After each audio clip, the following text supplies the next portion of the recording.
नमस्कार, मैं दीपक शर्मा और मेरे यूट्यूब मंच पर आपका स्वागत है। दोस्तों, होली की बहुत बहुत बधाई। और अब बात देश की।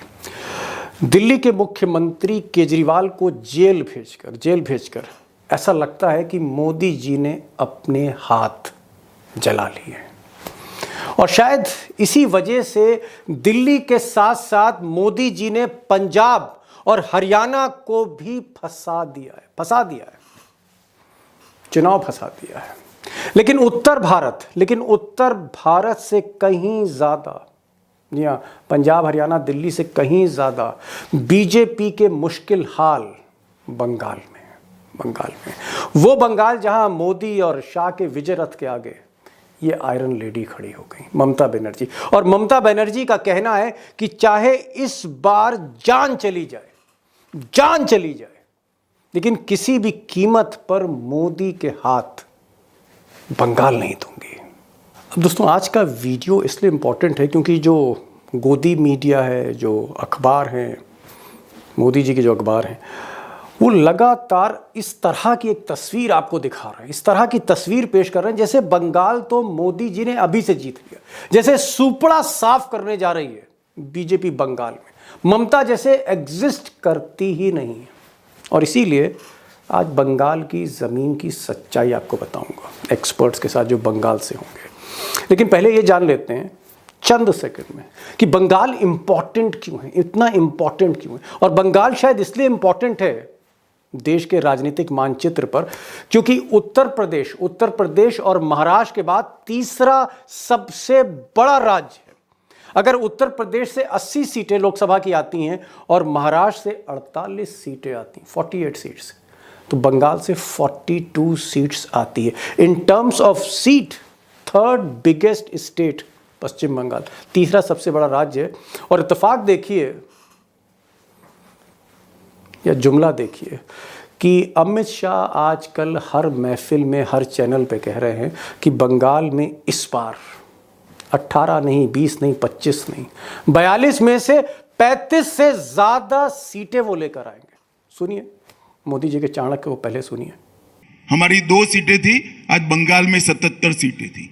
हमारी एक ही सीट थी लोकसभा की, आज बंगाल में 18 है। और लिख कर रखना 24 के चुनाव में हम 35 से ज्यादा सीटें बंगाल में जीत कर आए। 35 प्लस सीटें, 35 प्लस सीट्स बंगाल में, 42 में से 35। अब मोदी जी के चाणक्य चाहे जो सपने देखें, हकीकत तो 4 जून को ही पता लगेगी जब मशीनें खुलेंगी।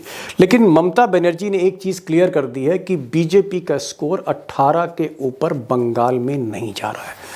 और ऐसा लगता है जैसे दीदी ने आजकल आस्तीनें ऊपर चढ़ा रखी है, खुलकर बोल रही है। अगर बीजेपी के खिलाफ में कोई कुछ बोलता है उसको जेल में फेंक देता है। आज का भाव 200 रुपया है, बेरोजगारी बढ़ रहा है, इंडस्ट्री बंद हो गया है, रुपया का कीमत कम हो गया है। बीजेपी का खिलाफ में कोई बोलते हैं, ईडी को भेज देता है, सीबीआई को भेज देता है। Mister prime minister, mister busy prime minister, mister Mann Ki Baat prime minister, what you want to finish मी।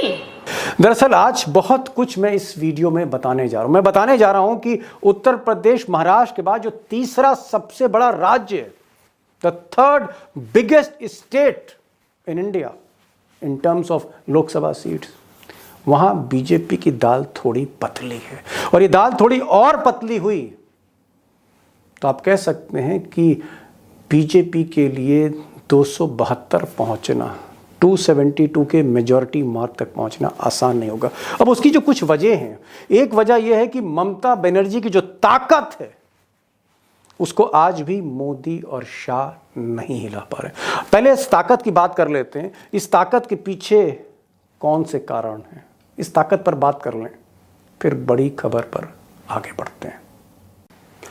अब यूं तो ममता बनर्जी की ताकत के कि वो बंगाल की टाइग्रेस क्यों है, बंगाल की सबसे सशक्त नेता क्यों है, कई कारण बताए जा सकते हैं। लेकिन 4 प्रमुख कारण जो मेरी नज़र में हैं, सबसे बड़ा कारण यह है कि आज भी बीजेपी के पास कोई ऐसा चेहरा नहीं है जो बंगाल को सर्वमान्य लगे। यानी बंगाल में एक बड़ा चेहरा बीजेपी के पास अभी भी नहीं है, और सबसे बड़ा चेहरा, the biggest face in Bengal, राजनीति का सबसे बड़ा चेहरा आज भी ममता बनर्जी खुद हैं। तो ये एक बहुत पॉजिटिव पॉइंट है। आज की जो लीडरशिप है, आज की जो स्टाइल ऑफ पॉलिटिक्स है, ममता बनर्जी का नंबर 1 अनडिस्प्यूटेड लीडर होना बंगाल में, ये एक बड़ा प्लस पॉइंट है, जिसकी वजह से आज भी उनको वोट मिलते हैं। वोट कैचिंग आप कह सकते हैं, उनके पास वो पार है, वो ताकत है। दूसरा कारण यह है कि सबसे सशक्त संगठन, अगर पॉलिटिकल ऑर्गेनाइजेशन अगर कहेंगे किसी का पूरे बंगाल में, तो ममता बनर्जी का है। जो संगठन, जो काडर कभी लेफ्ट पार्टीज का होता था, वामपंथी दलों का होता था, वो सारा काडर आज ममता बनर्जी के पास है, और इसी काडर में कांग्रेस का काडर भी जुड़ गया।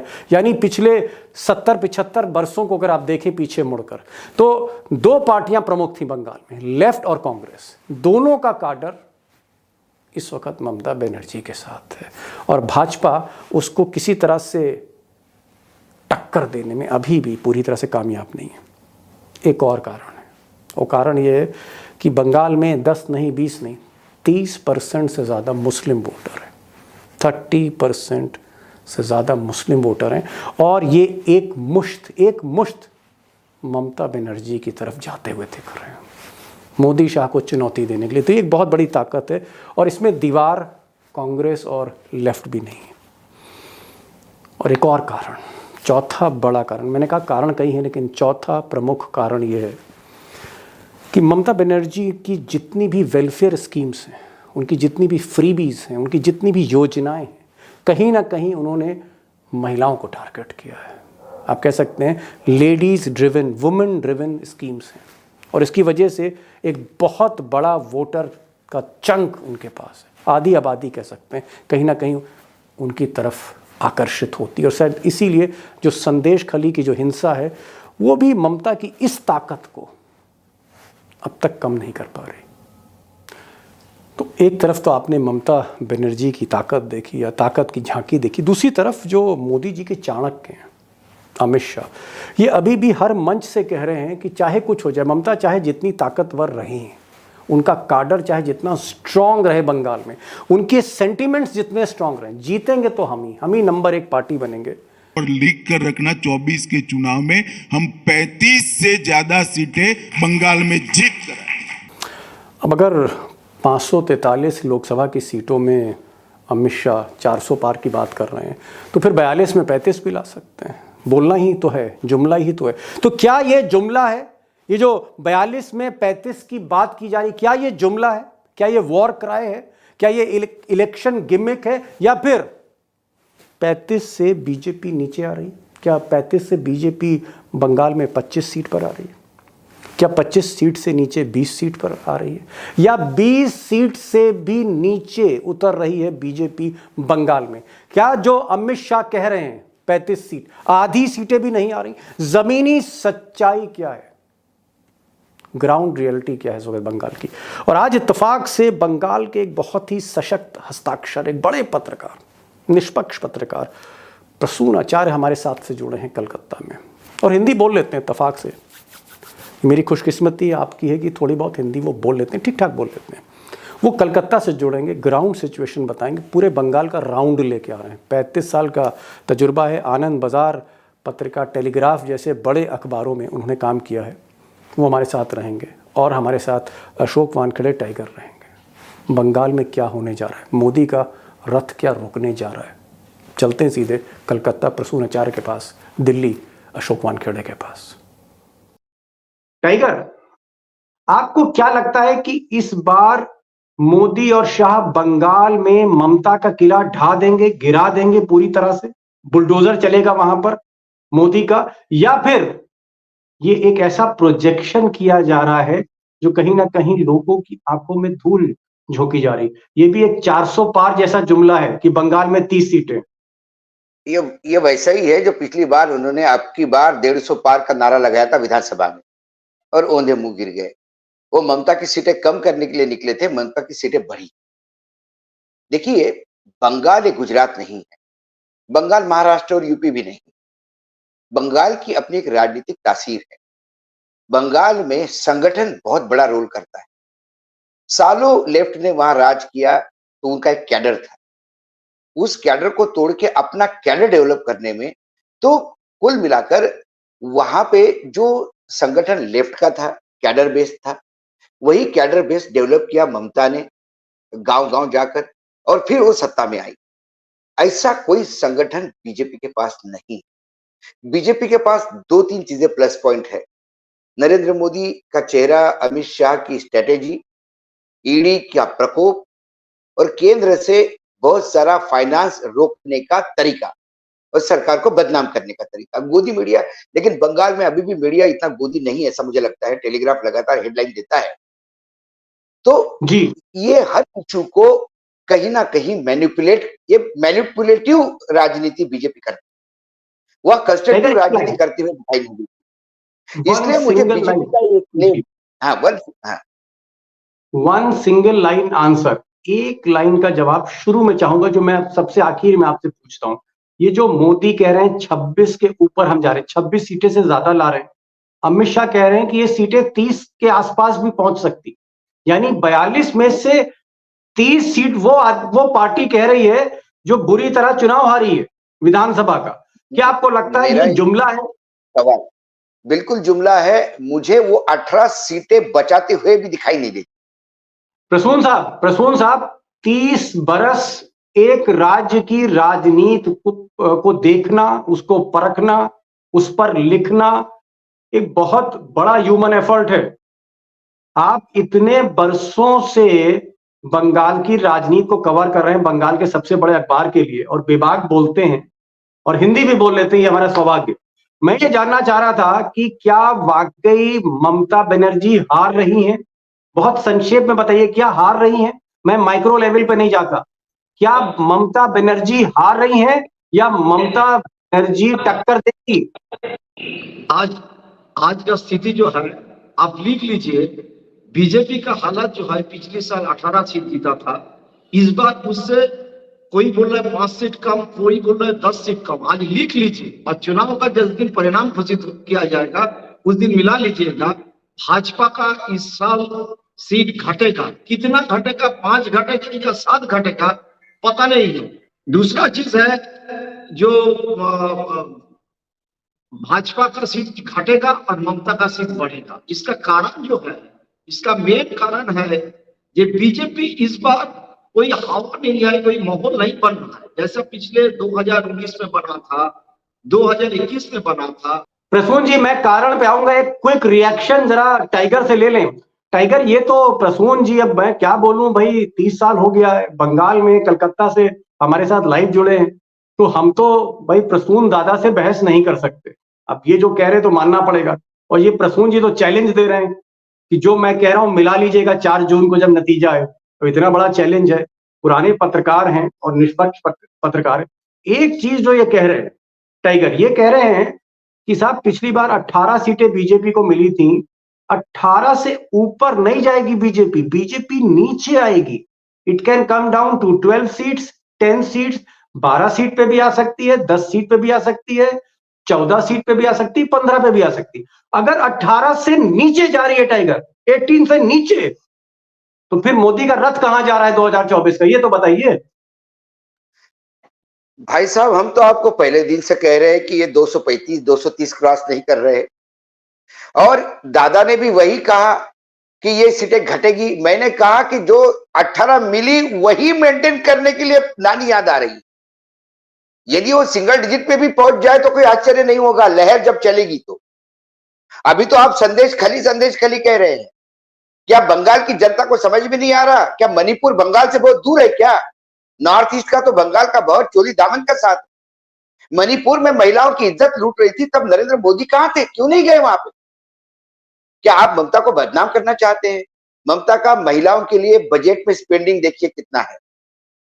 फिर 30% माइनॉरिटी है, उस माइनॉरिटी को इस बार तय करना है। यदि बीजेपी को टक्कर देनी होगी तो उसको विनिंग कैंडिडेट पे हाथ रखेंगे। तो बीजेपी जो कांग्रेस की 1-2 है, वहां यदि फ्रेंडली कॉन्टेस्ट हो गई तो ठीक है, 2 सीटें निकल जाएगी कांग्रेस। बाकी मुझे मुझे तो 2014 का आंकड़ा थोड़ा बहुत बैठ जाए, ममता 30 हो जाए और बीजेपी 6 हो जाए तो जी आश्चर्य नहीं होगा। बंगाल का पैसा रोकना, मात्र प्रधानमंत्री का फोटो कंट्रोल की दुकान पे नहीं, राशन की दुकान पे नहीं, इसलिए 8,000 करोड़ आप बंगाल के किसानों के रोक रहे हो। वो 8,000 करोड़ क्या ममता के घर गहने गहने पहने थी क्या ममता जी? वो 8,000 धान खरीदने में जा रहा था। तो आपने तो कोई कसर नहीं छोड़ी। आप कहते हो कि मैं भ्रष्टाचार की लड़ाई लड़ रहा हूं, ममता जी भ्रष्ट है। तो भैया भ्रष्टाचार, जो आपके बीजेपी के चेहरे हैं वो तो वही पुराने ईडी वाले हैं जो जी ईडी के डर से बीजेपी में आए हैं। बंगाल से जी लग के आसाम है। आपका मुख्यमंत्री जो आसाम का है, कितने आपने चार्जेस लगाए थे उसके ऊपर? भ्रष्टाचार ये इश्यू अब बीजेपी के बोलने लायक नहीं रहा। इलेक्टोरल बॉन्ड जो बीजेपी को मिले हैं उसके बाद वो अधिकार नहीं रहा। पिछली बार पुलवामा हुआ था, पिछली बार ममता दीदी को भी लग रहा था कि चलो छोड़ो, उन्हें ये नहीं लग रहा था कि ये एकदम गला पकड़ लेंगे।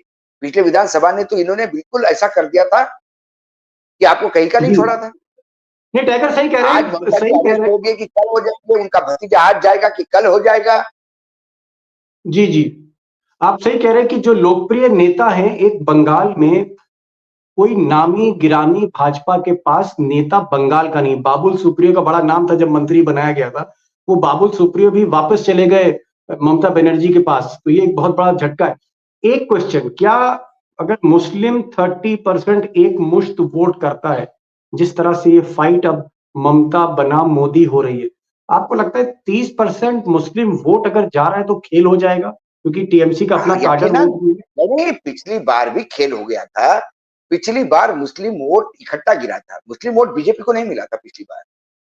सवाल ये है दीपक भाई, यूपी में भी कई जगह आप देखिए 5-5 लाख मुस्लिम मतदाता है, फिर भी वहां बीजेपी जीतती है। कारण ये है कि मुस्लिम मतदाता बंटता है, कुछ समाजवादी को गया, कुछ बहुजन समाजवादी को गया, कुछ ओवैसी ने उम्मीदवार खड़ा कर दिया। ये बंगाल का मुसलमान नहीं कर रहा है। तो इस जी, बार जो हिंदुओं का वोट एंटी ममता बीजेपी में गया था, वो कांग्रेस और लेफ्ट में आ सकता है, जा क्योंकि सकता है। बीजेपी के पास प्लान नहीं है बंगाल के लिए। जब बंगाल के जी लिए नेता ही नहीं है तो ब्लूप्रिंट कहां से होगा? क्या अमित शाह चीफ मिनिस्टर बनेंगे? क्या कैलाश विजयवर्गीय को चीफ मिनिस्टर बनाएंगे? जी सिर्फ पैसा और एजेंसी के भरोसे आप चुनाव नहीं जीत सकते। जी, प्रसून लास्ट क्वेश्चन, समय नहीं है, उसके बाद में एक फाइनल कमेंट वानखाड़े जी से लूंगा। प्रसून ये आपसे पूछना चाह रहा था कि बंगाल जो आप पूरा देख रहे हैं, पूरा बंगाल, पश्चिम बंगाल आप देख रहे हैं, जितनी भी 42 सीटें हैं सब पर आपकी निगाह है, नजर है। मैं आपसे आखिरी एक जवाब चाह रहा था कि आपको क्या लग रहा है कि बीजेपी इस बार 18 सीटें ला रही है, या फिर आपको ये सीटें 15 से 20 के बीच में दिख रही हैं, या आपको 18 से 25 के बीच में दिख रही है? एक फाइनल वर्ड मैं चाहता हूँ। 15 से अब 15 से 18 का बीच में, माने बिलो 18, हम बोल रहे बिलो 18, ये मान के चलिए बिलो 18 उसको आ जाए। टाइगर, लास्ट रिएक्शन मैं आपका जानना चाहूंगा। प्रसून दा कह रहे हैं कि किसी भी सूरत, ये कह रहे हैं किसी भी सूरत में, और मुझे लगता है कि इनके तजुर्बे पे हमें भरोसा करना चाहिए।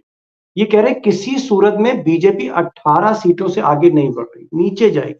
यानी 2019 में बीजेपी ने जो प्रदर्शन किया उससे नीचे जा रही है बीजेपी का जो ग्राफ, नीचे जा रहा है। अगर बंगाल जैसे डिसाइसिव स्टेट, निर्णायक राज्य में अगर मोदी जी नीचे जा रहे हैं, तो फिर उनका जो रथ है क्या 272 क्रॉस कर रहा है? क्या मोदी जी आपको लग रहा है कि 272 लाएंगे? 300 पार आपको बीजेपी जाती हुई दिख रही है आज की तारीख? सवाल ही नहीं उठता सर। 300 पार नहीं, मैंने कहा ना 270 के लाले पड़े हैं, 250 के लाले पड़े हैं। और जिस हिसाब से ग्राउंड रियलिटी प्रसूनदा बता रहे हैं, हमने भी कहा कि राम मंदिर का जिस दिन राम, चलो ठीक है, राम लला की प्राण प्रतिष्ठा हो गई, सब खुश। अब उसी दिन चुनाव होते तो शायद कुछ अलग होता, लेकिन आगे क्या? रामलला भी आ जाएंगे, जब दर्शक को जिसको जगह मिलेगी तब चला जाएगा। आगे क्या? What next? क्योंकि हमारे यहाँ लोग रिकरिंग वांट्स होते हैं, wants are never satisfied, they are always recurring. तो अब राम तो हो गया, आगे क्या? 5 किलो अनाज तो मिल गया, आगे क्या? तो आप सही कह रहे हैं टाइगर, भाषण आपने एक बात कही भाषण से चीजें नहीं चलती है। इसीलिए मैंने कहा ना, जो ग्राउंड रियलिटी अभी प्रसून दा की बात सुनने के बाद तो मुझे ये बिलो 10 जाते हुए दिखाई दे रहा है। मतलब प्रसून दा तो बड़े मॉडेस्ट होके बोल रहे हैं, क्या लोग ही नहीं मिल रहे। एक चीज टाइगर आपने बड़ी कही, आज एक चीज बड़ी आपने कही, आपने कहा कि अगर बीजेपी बंगाल में कोई करिश्मा नहीं कर रही, कोई जादू नहीं चल रहा मोदी का बंगाल में, तो फिर स्थिति खराब है, एक तरह की नब्ज मिल रही है आपको, देश की नब्ज जो पल्स है बंगाल से मिल रही है।